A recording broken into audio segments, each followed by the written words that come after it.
বন্ধুরা সবাই কেমন আছেন? আশা করি সবাই ভালো আছেন। আজকে আপনাদের মাঝে নিয়ে আসলাম কিভাবে কারেন্টের চুলা অন অফ করব। আমরা অনেকেই আছি যারা কারেন্টের চুলা কিনতে চাচ্ছি, কিন্তু চুলা কিভাবে ব্যবহার করতে হয় সেটা আমরা জানি না। তো আজকে আমরা এই ভিডিওতে সব কিছু দেখাবো যে কিভাবে কারেন্টের চুলা অন অফ করতে হয়। প্রথমত আপনারা এরকম একটা লাইনের মাঝে এই লাইনটা লাগিয়ে দেবেন, তারপর এখানে সুইচ দিয়ে দেবেন। আমি সুইচ দিয়ে দিয়েছি আগেই। তারপরে তো আপনি এখানে এই যে দেখতে পারতেছেন অন অবলিক অফ দেওয়া আছে। এই যে অন অবলিক অফ দেওয়া আছে, এটার মাঝে আপনারা 3 সেকেন্ডের মতো, প্রায় 3 সেকেন্ডের মতো চাপ দিয়ে ধরে রাখবেন। আমি আপনাদেরকে দেখাচ্ছি। এই যে দেখতে পারতেছেন, এই যে এখন একটা শব্দ করছে, শুনতে পারছেন সবাই? এই শব্দটা করার পরে ভাববেন যে এটা অন হয়ে গেছে। তারপরে এই যে এখানে আছে ফাংশন, একটা অপশন পাবেন। এই যে অনেকে আছে যারা বুঝবেন না যে এটা কি লেখা আছে, অনেকে আছে যারা বুঝতে পারে না, তারা দেখবেন এই যে এরকম করে দেওয়া আছে। এই যে এটার মাঝে একটা চাপ দেবেন, এটাতে শুধু চাপ দেবেন আর চাপ দিয়ে ধরে রাখবেন। এটাতে 3 সেকেন্ড, এটাতে শুধু একবার চাপ দেবেন। এখন কিন্তু এটা 2000 ওয়াটে চলে গেছে। আপনারা দেখতে পারতেছেন 2000 ওয়াটে চলে গেছে। এখন আপনারা দেখেন এখানে প্লাস মাইনাস চিহ্ন আছে, আমরা একটা মাইনাস করব। দেখেন আপনারা 2000 ওয়াটে কীরকম হিট হচ্ছে।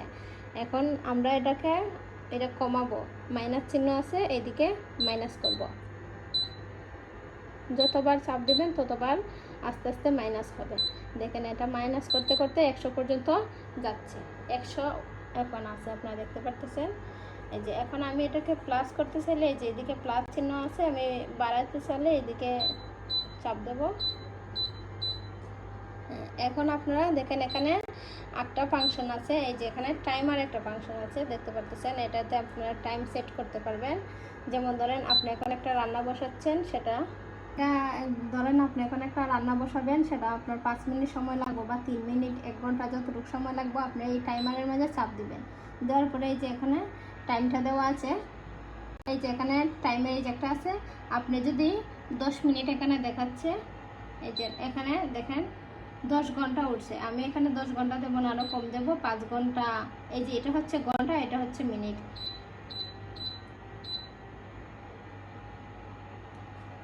এখানে 10 মিনিট দেওয়া আছে, এটাকে আমরা বাড়াবো। এদিকে দিলে বাড়ায়, এই যে এদিকে এটা হচ্ছে প্লাস, মানে টাইমটা বাড়ানো যায়, এদিকে হচ্ছে টাইমটা কমানো যায়।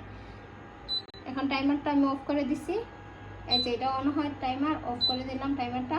এখন একটা ফাংশন আছে এখানে, দেখতে পাচ্ছেন লক একটা সিস্টেম আছে। এখন এই ডিসপ্লেগুলো অনেক সময় আমরা আছি যারা রান্নাবান্না করি, তখন সময় হাতের চাপটাপ লেগে এগুলা অনেকগুলাতে এই চাপটাপ লাগতে পারে। তাই আপনার যদি বাচ্চারা পাশে থাকে, তাহলে আপনি যদি চান যে এটা যাতে চাপ না লাগে, তাই আপনি এটা লক করতে পারবেন। লক করার জন্য এখানে এই যে এমন করে ধরে রাখতে হবে। এই যে ধরে রাখছে, এখানে একটা দেখতে পাচ্ছেন লাল বাতি জ্বলছে, তার মানে এটা লক হয়ে গেছে। এখন এই পুরাটার মাঝে হাত লাগলেও কোনো জায়গায় কোনো কিছু হবে না, দেখতে পাচ্ছেন আপনারা। এখন আমি লকটা বন্ধ করাও দেখাচ্ছি। এই যে লকটা বন্ধ করতে এভাবে ধরে রাখবেন, এই যে লকটা বন্ধ হয়ে গেল।